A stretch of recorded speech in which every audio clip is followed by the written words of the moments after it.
And what I remember about him, this is outside of the Richard J. Daley days, when I came back to work for the city in the Washington administration, Dave Schultz was budget director, I was deputy budget director. We had this huge budget hole we had to try and figure out how to fill. Mm-hmm. I mean, it was just, Jane Byrne had left the biggest financial and fiscal mess known to man. It's not unlike what Blagojevich left the state. And we had to figure it out, and we were we had proposed to lay off probationary police officers. Well, reducing the number of police officers in this town, you might as well say you're calling in airstrikes from Al-Qaeda or something. It's just beyond the pale. We were going to lay off probationary police officers because they weren't in the bargaining unit. See, they weren't yet members of the Fraternal Order of Police. So you could arguably lay them off without dealing with the union. So I thought I would never forget the number, but I've forgotten the number. It is 60, 80, some number of tens of millions of dollars whole. And of course, I don't know, I guess it was FOP or somebody filed a temporary restraining order. So they were going to haul us all into court on this whole matter. I mean, FOP, the Fraternal Order of Police. It's a police union. So we needed legal help above and beyond the Corporation Counsel's office. Mm-hmm. Jim Montgomery was Corporation Counsel at the time. So who do you reach out to? Who knows all of the judges and everything? Earl Neal. Get Earl. So now remember, that's the other thing you have to remember about Earl. Earl Neal served Richard J. Daley faithfully. He managed to do some work for Jane Byrne, but then he was, had the entire Washington administration wrap their arms around him. He served them faithfully. I mean, and by the end of his life, he was serving Richard M. Daley. Anybody who can survive that whole cast of characters, I mean, it's utterly amazing. Utterly amazing. But at any rate, Earl came across the street from his offices. He was still at the old Title and Trust building. Mm-hmm. He always wore blue suits. He must have had somewhere a closet full of blue suits and either white or pale blue shirts and very conservative ties. He never had anything more than a small portfolio. You see these lawyers walking around with these huge cases? Oh, no. He didn't have any of that stuff. He came over. We met in the chief of staff's office, who was Bill Ware, who was another lawyer. He was originally he graduated from UC Law School. So he just sort of wafted in. And it was an amazing thing to see because everybody kind of who was there knew Earl, and they knew his reputation. We had been swinging from the chandeliers and crawling the walls because we had not been through the battles yet. 2 years later, a TRO, nobody would have gotten upset because we got used to getting it. But this was the first time we were going to be hauled into circuit court. What? Everybody was crazed. Mm-hmm. Earl came in and sort of calm pervaded the room.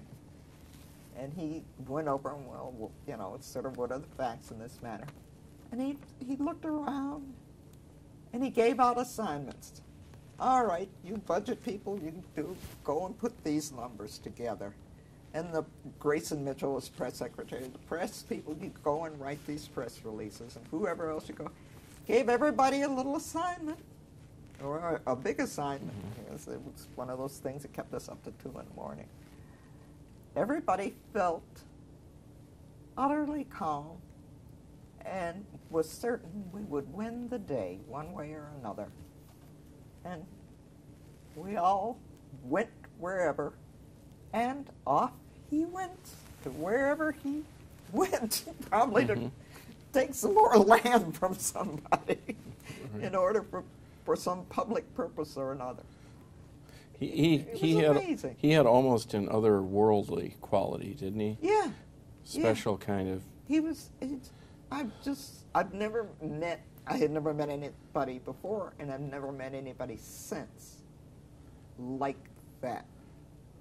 Right. But who was sort of very down to earth. I mean, it wasn't like meeting Mother Teresa or somebody who you figure is, you know, on an elevator to heaven. It was, he was just an incredibly smart, incredibly nice man. So, to look at the other side, you know, Patty Bowler said, Chicago ain't ready for reform. You've seen multiple administrations. Do you think there are some long overdue reforms in the city of Chicago? I don't know. Some people have said I'm a cynic, and I guess I don't consider myself a cynic. I consider myself a realist. Mm-hmm. And I am at a loss to tell you what reforms would make Chicago, or in fact the state of Illinois, better. To me, much of the reform is, you know, the Lawyers' Full Employment Act of whatever year we happen to be in, because that just means that you have to hire ever more lawyer lobbyists to figure out where the loopholes are and how you do what you either need or want to do while technically following the law and getting done, getting to whatever your goal happens to be. So it's... I remember earlier you were referring to one of Mayor Washington's aides who was very worried about finding corruption everywhere he turned. Bill Ware. Did you personally encounter anything that you would characterize as corruption? No, I didn't. But remember, I was a professional staffer, and I spent most of my career in the budget office. And I always had to remind people that budget offices deal with appropriation authority. In a budget office, you never see money.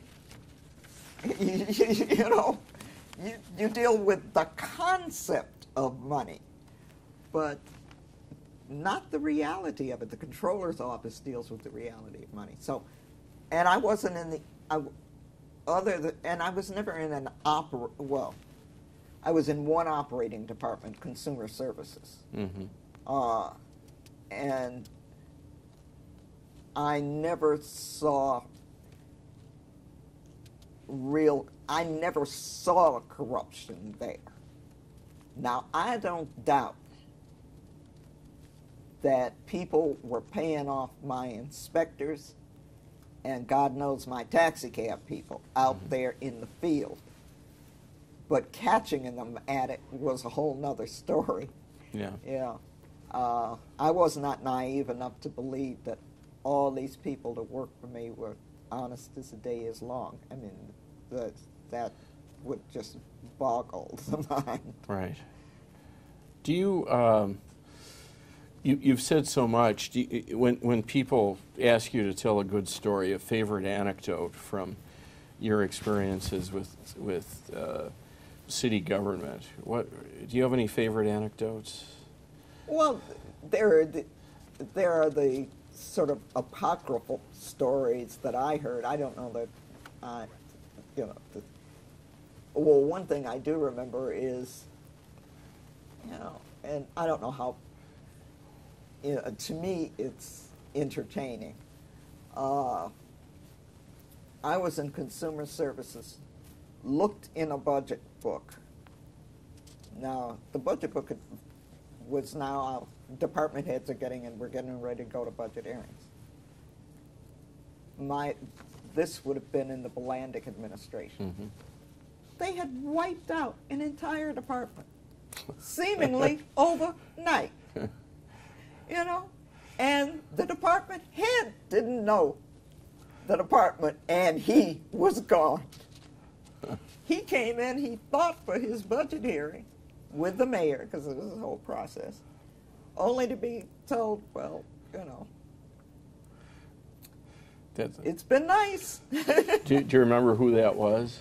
Oh, I don't remember the guy's name. It was the predecessor department of what is today the Department of the Environment, or what got reinstated years later.